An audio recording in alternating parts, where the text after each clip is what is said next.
8 divided by 2 equals 4. And 2 times 4 gives us 8.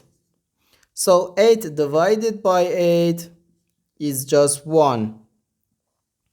But this answer is not correct. Because according to the order of operations, first we have to do parentheses, then exponents, then multiplication or division, and finally addition or subtraction.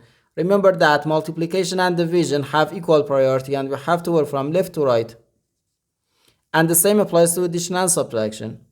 In this expression, we have one division, one multiplication, and one parenthesis. Inside this parenthesis, we have one division.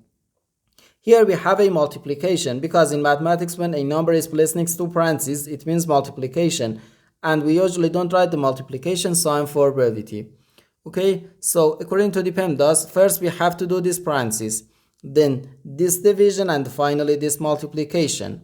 If we do this multiplication before this division, it is wrong.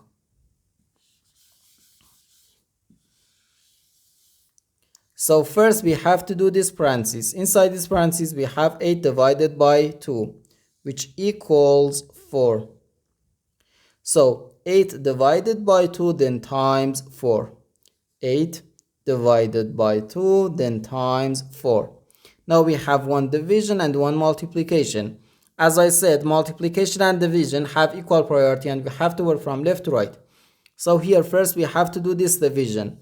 8 divided by 2 gives us 4. So 4 times 4, which equals 16.